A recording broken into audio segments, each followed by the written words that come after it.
दोस्तों आप लोगों ने भी सुना होगा कि छत्तीसगढ़ में रासुका लागू कर दिया गया करके। तो दोस्तों क्या आप लोगों को पता है कि ये रासुका है क्या, इसके क्या हम लोगों पर इसके क्या प्रभाव पड़ सकता है एक आम आदमी पर, और इसके क्या क्या परिणाम या फिर इसका जो मतलब एक्चुअल में आखिर है क्या चीज़ रासुका, क्या इसके बारे में आप लोगों को पता है या फिर आप जानना चाह रहे हैं। तो दोस्तों आज के इस वीडियो पर मैं जो रासुका है, राष्ट्रीय सुरक्षा कानून अधिनियम, इसके बारे में आप लोगों को बताऊंगा, क्योंकि अभी छत्तीसगढ़ में लागू हो गया है। इसके लागू होने से आम जनता पर क्या प्रभाव पड़ता है या फिर जो इसके नियम एवं कानून क्या क्या है। तो दोस्तों जो राष्ट्रीय सुरक्षा कानून लागू किया गया है, इसको लागू करते ही विपक्ष की जो पार्टी है हमारे छत्तीसगढ़ में, बीजेपी पार्टी, वो बहुत ही ताबड़तोड़ तरीके से सरकार के ऊपर प्रहार कर रही है। मतलब बोल रही है कि जो कांग्रेस है अपने बचाव के लिए इस कानून को लागू किया है। तो चलिए देखते हैं ये रासुका आखिर किस बला का नाम है। तो दोस्तों इसके बारे में आप लोगों को जो हमारे पूर्व मंत्री हैं, हमारे पूर्व मुख्यमंत्री हैं रमन सिंह जी, वही आप लोगों को इसके बारे में बताएंगे। यह राष्ट्रीय सुरक्षा कानून न होकर यह कांग्रेस सुरक्षा कानून है।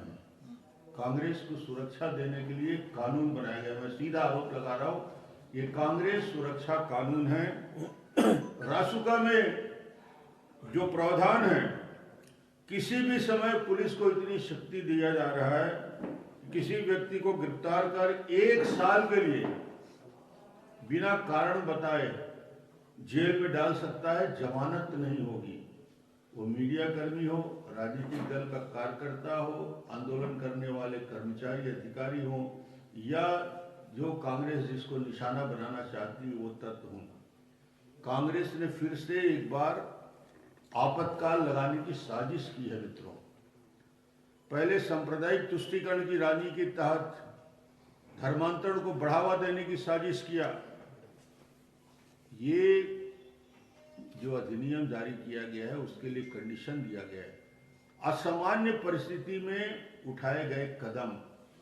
अब सवाल इस बात का है कि आज कौन सी ऐसी असामान्य परिस्थिति उठ गई जो कांग्रेस कल तक विधानसभा में कानून व्यवस्था को बेहतर बताती थी, आज ऐसे गंभीर कदम उठाने का कारण क्या हुआ? क्या कानून व्यवस्था इनके नियंत्रण से बाहर हो चुका है? क्या अपने दायित्व को निभाने में मुख्यमंत्री जी और सरकार असफल रही है? मैं स्पष्ट आरोप लगाना चाहता हूँ।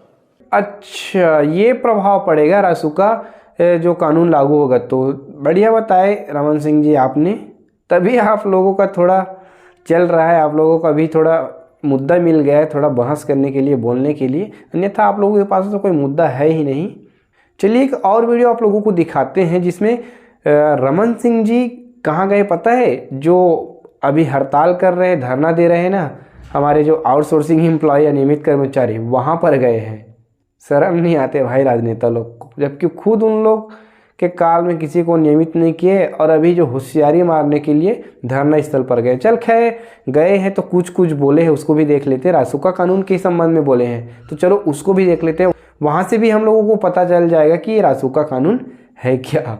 किया गया है यह आप लोगों को डराने और धमकाने के लिए है कि कर्मचारी संघ के लोग यदि ज्यादा आंदोलन करेंगे तो रासुका में गिरफ्तार कर लिया जाएगा। ये चुनौती और ये भय दिखाने के लिए राष्ट्रीय सुरक्षा कानून आज लाया गया है। ये भूपेश का काला कानून है, इसका जमकर विरोध भी करना है, क्योंकि ये कर्मचारियों के लिए है,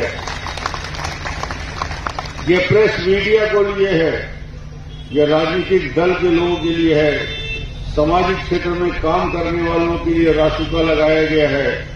और एक काला कानून जो लाया गया है, कोई आंदोलन ना कर सके, कोई सरकार के विरोध आवाज ना उठा सके, उस सब आवाज को दबाने के लिए राष्ट्रीय सुरक्षा कानून आज अधिसूचना उन्होंने जारी किया है। इसका भी मैं विरोध करता हूं और कर्मचारी संघ के लोगों को कहना चाहता हूं कि राष्ट्रीय सुरक्षा कानून से भी डरने की जरूरत नहीं है। यदि आप में एकता है तो कोई कुछ नहीं बिगाड़ सकता।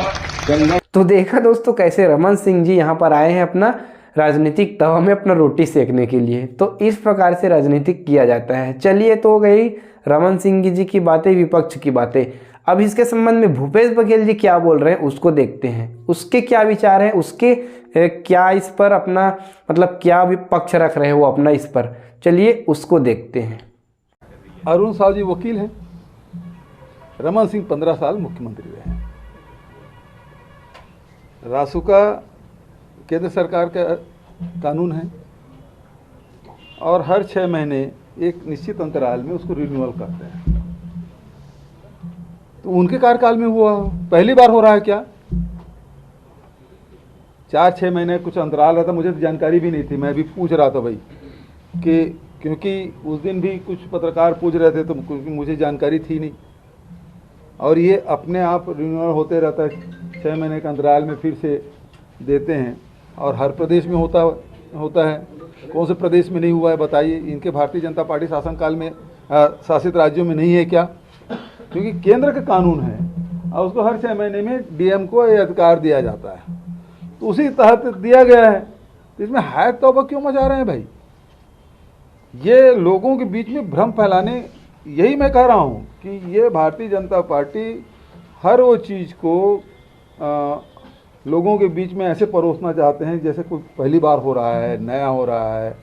तो हमने कोई विधानसभा में कोई कानून पारित किया है कि मंत्रिमंडल का कोई फैसला है, उसके बारे में बात करें। ये तो रिन्यूअल है और उसकी कॉपी निकाल के दे देते हैं।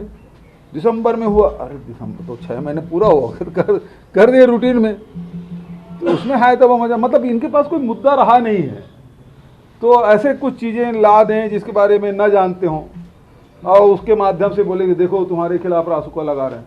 किसके खिलाफ रासुका लगा भाई बताइए? जो गलत करते हैं तो भारत सरकार के जो कानून हैं उसके तहत ये गवर्न होता है। अब ये दूसरे प्रकार से बात कहने लगे हैं, तो ये कुल मिला के अभी फिर से बत्ती पड़ी है कि फिर कोई षड्यंत्र करके जाओ षड्यंत्र करो। छत्तीसगढ़ में शांति क्यों है? छत्तीसगढ़ के लोग खुशहाल क्यों हैं?